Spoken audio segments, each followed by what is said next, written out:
I saw a foreigner living in China come out and talk about Sun Jihai and Donglu, making all kinds of grand statements while clearly knowing almost nothing about Donglu. Honestly, I find it ridiculous. For example, he said he's against 11 or 12-year-old kids being packaged as superstars, with their egos inflated at such a young age. But is that what Donglu is doing? Does he even know what he's talking about? Does he know that before Donglu founded Chinese Football Boys and the 2034 Cup, many Chinese kids were not even playing proper matches in front of the public?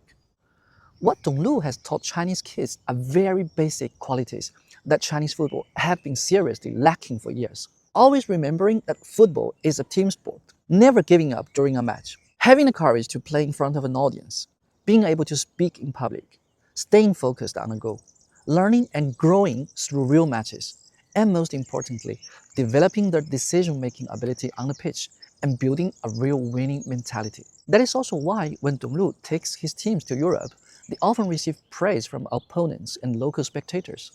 I witnessed this myself not long ago in Milan, Italy, with his U17 squad. In many ways, Donglu is actually much closer to European coaches, especially in how he values the personality development of young players. He's not the kind of traditional Chinese youth coach who simply demands mechanical imitation and blind obedience. And as far as I know, Donglu has never used unfair training contracts to lock children into his own organization either. A very good proof of Donglu's work is the Chinese team that recently finished as runners-up in the AFC U17 Asian Cup. Half of the main lineup were kids personally selected and trained by Donglu when they were very young. Some stayed with him for a longer time, some for a shorter time, but the influence is obvious. These kids are very different in temperament from previous generations of Chinese players.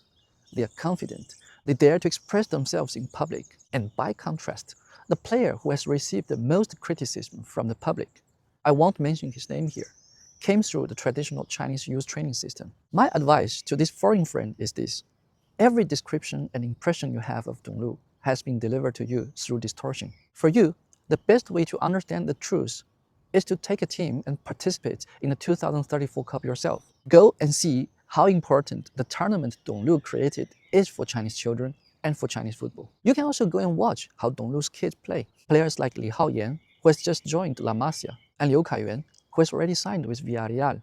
I don't know whether you have heard of them, or whether you simply believe their success is just an accident. I want to remind this foreign friend of one thing. In your tone, I heard something that made me very uncomfortable. If you truly believe that coming from Europe and speaking perfect bacalhau English automatically places you above Donglu in understanding football, if you believe that gives you the right to look down on him and judge him from a position of superiority, that's fine. That is your opinion. Freedom of speech, of course. But if just for one moment you're willing to put your own ego aside, if you're humble enough to listen, humble enough to observe, humble enough to ask Donglu what Chinese children actually need, then maybe your football knowledge can finally land where it should land, to understand Chinese kids, to train them better.